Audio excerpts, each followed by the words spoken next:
In the programme, Chasing the Wind, Dr. Maggie Adarin talks about her work to measure the world's wind patterns, part of the global scientific community's effort to understand climate change. This programme outlines how Maggie's film can be used to explore how science works. I've been working on an instrument called Aladdin, which is part of a satellite called Aeolus. Now, Aeolus was the Greek keeper of the winds, and so that's why the satellite is named after this. And that's exactly what Aeolus wants to do. It wants to look down through the Earth's atmosphere and measure wind speeds. And this will give us a better understanding of climate change and also give us better weather prediction. Maggie's programme covers a number of areas of the How Science Works programme of study.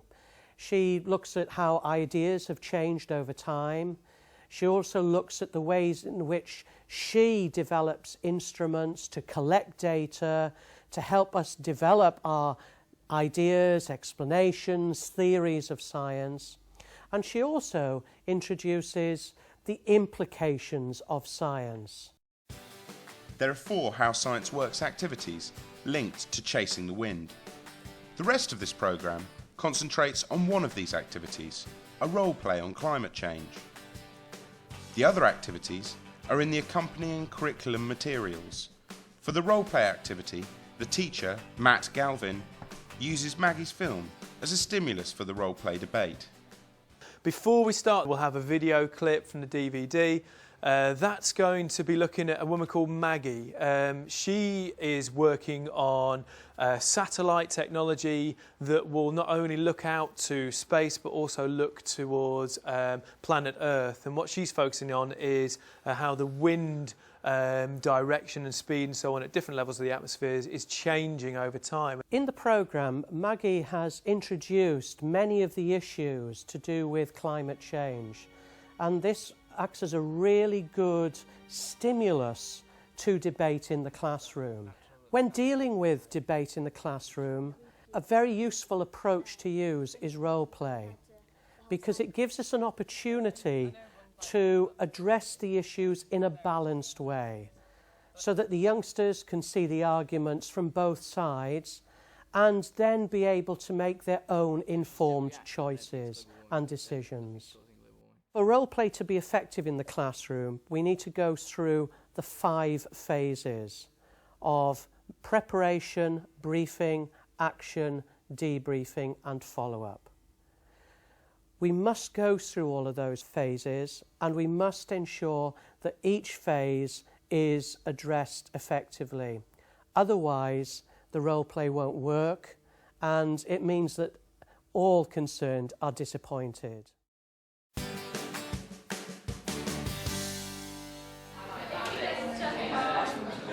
Before showing students the film, the teacher is prepared for each stage of the subsequent role-play debate. This includes everything from copying the roll cards and booking the computer access to thinking about classroom layout for the debate. Team 3 and 4 there, and team 1, if you could stand here.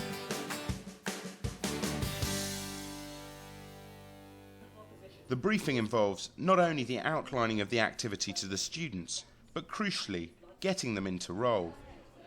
Bear in mind that their role may clash with their personal opinion. Students should be grouped according to the role they have been assigned. In these groups, they prepare for the presentation, which will be given by a single member. Ultimately, there will be a 5-minute PowerPoint presentation by each group. To prepare the student to give the presentation, there should be a hot seat session, plus some further work with the teacher to ensure they are all strongly in role. So which speaker team are you then? Speaker 2. Speaker 2. So you think that humans are to blame for climate change? Yeah. The opposition are going to have some good questions. What do you think, what angles are they going to go for? How are they going to try and catch you out? Maybe about how there's quite a lot of evidence nowadays how climate change has happened before many times and how it might just be natural. Okay. And I think also they'll try and use the ideas that there are lots of scientists going against it now, as well as for the idea of global warming, and that the media is putting across global warming as a device to make people do things, not as a real cause for the environment. Which speaker number are you? Number 4. Number 4. And you think that climate change is happening, but there's a positive side to it. Yeah. What do you think that speakers 1 and 2 will be arguing against you? They're going to be like asking, oh, isn't climate change going to kill more people than it helps, or isn't it going to destroy environments, that kind of thing. But we've got a strategy. We've thought about what they're going to ask us, and we've prepared answers to everything. So we think we've covered ourselves. So can you give me some different people, give me some examples of what those questions might be? Won't many more species be wiped out than are saved by the increase in heat and the decrease in living space? Okay. They might question our research because all of our research isn't scientific. Right. So they might kind of try and catch us out on that. Okay, cool. Catcher and Steph? Well, I think they'll probably just go on about, you know, how temperatures always change. So it's just another natural kind of Earth thing that happens, like the Ice Age, but like the opposite kind of thing. Okay, great. Catcher? I was just going to say, I'm sure we can prove them wrong, though. Great stuff. Right, brilliant. Thanks very much. Although only one member of the group gives the presentation, the debate is set up to ensure that all of the class participate in the action phase. The other thing the students have to do is that those who are not going to present have to be prepared to be a member of the audience, an active member of the audience who will ask questions. Very often what happens is that the presenter, once all the experts have made their presentations, will say to the audience, right, would anybody in the audience like to ask a question? And there's either deathly hush or 1 or 2 students start to dominate. So the key way of overcoming this is to get each youngster to write their name, write their question, and who the question is for, which expert. You are then given a copy so that you can, as the presenter, prepare for the debate, and so that you can therefore prepare how many questions are asked expert 1, how many expert 2, and who's going to ask those questions.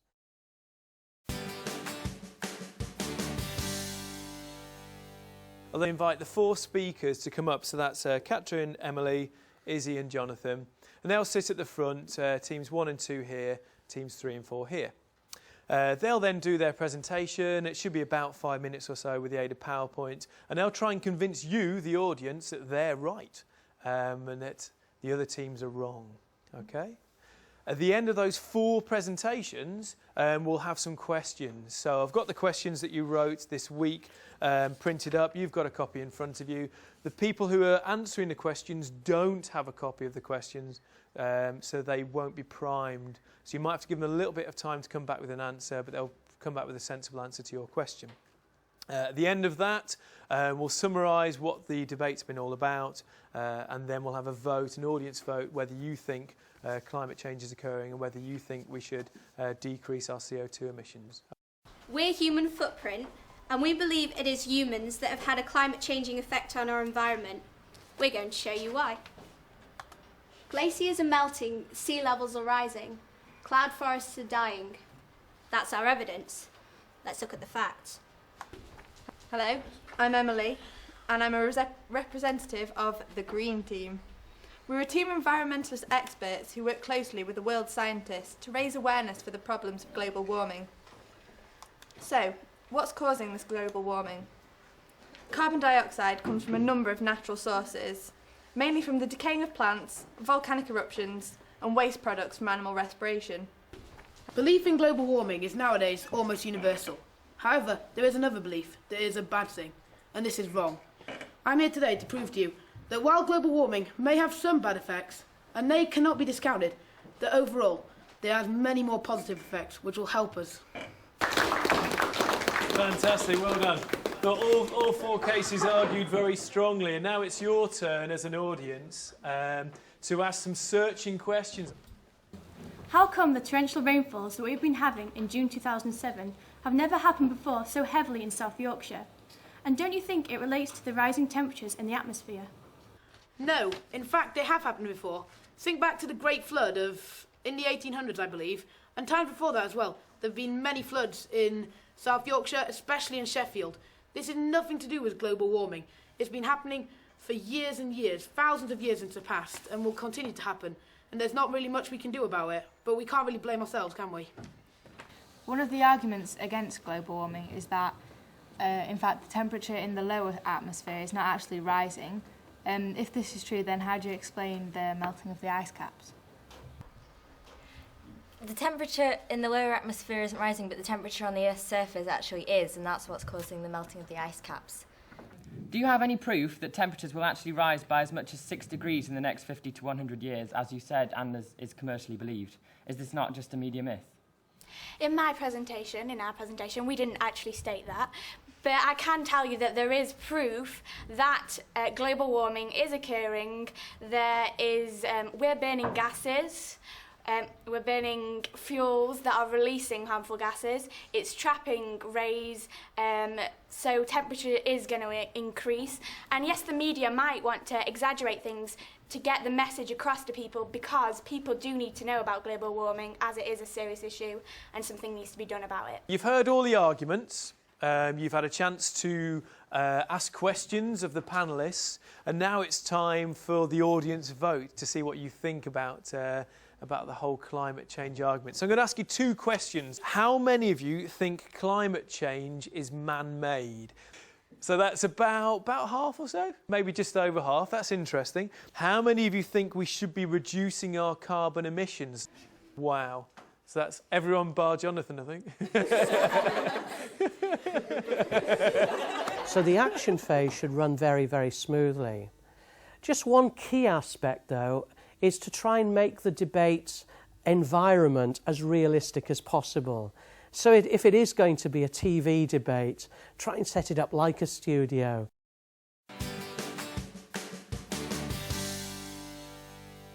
Once the action is complete, and this will generally be determined by the time you have available, you then must debrief. And that will come in 2 forms. One is debriefing what has happened during the action. So in other words, summarising what the different arguments were, and also what questions were asked and the answers to those questions, and the general feeling of the audience. The second is giving the youngsters an opportunity to come out of role and to think about the issues personally. So you could be asking youngsters to share with each other their experience, what role they took and whether they agreed with that role and what they actually think personally. OK, give yourselves a round of applause. You've been absolutely brilliant. Top stuff. OK, that's it, folks. Any sort of points to make or questions? With all the floods in Sheffield, the chances are that of them happening is increasing and increasing. All the water wouldn't have come down so suddenly if it wasn't so hot before. So they've all come down suddenly, and people have died from it. This wouldn't have happened if global warming wasn't going on and it wasn't getting so hot. So the idea of it just being a freak situation that's just happened, I don't think it's true. I reckon the media is just blowing everything out of proportion, and everyone's just reading things in papers and thinking this is global warming for definite, when it's obviously, well, not obviously, but there's other answers, and it's not just global warming. I'm not saying you're bad people. I'm just saying that, if it makes good stories and people buy it, so you're doing it for a reason. So it's not necessarily true. I don't think that global warming is actually the issue here, because temperatures have gone up and down over the thousands and thousands and thousands of years that Earth has been, and they're not just going to change just because those humans have gone and put 2% extra carbon dioxide into the atmosphere. Global warming. In order to keep the action phase flowing, it is not always appropriate to interrupt students who express scientific misconceptions during the debate. So the debrief phase is also a good opportunity to address these. Over the last 100 years, the human population has increased dramatically. More humans means more cars, which has obviously had a massive increase in the carbon levels. More carbon gases has helped make the ozone layer thicker. This traps more heat in. How can you not say that this is our fault?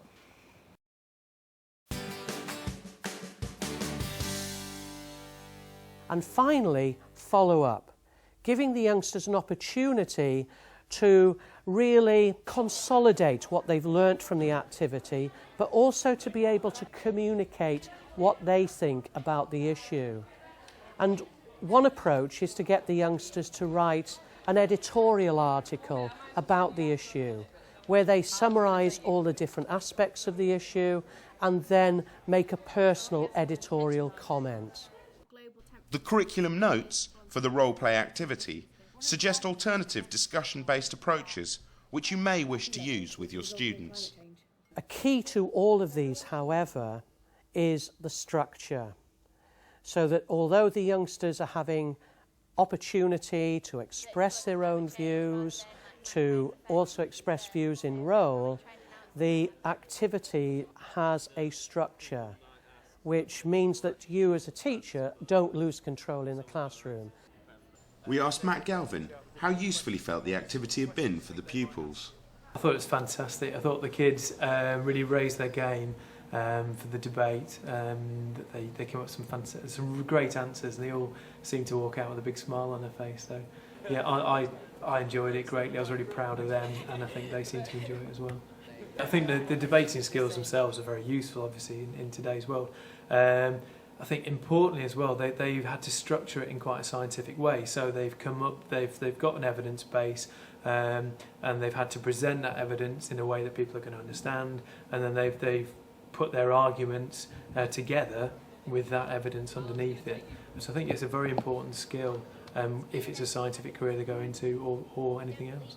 They'd obviously done a lot of work beforehand, thinking about what angles they needed to cover in terms of what the opposition would ask them. I think they learned a great deal. Some of their scientific arguments were very strong, and they'd obviously done a lot of research on the internet or wherever else they got their information. So I think there was some solid science backing up their arguments.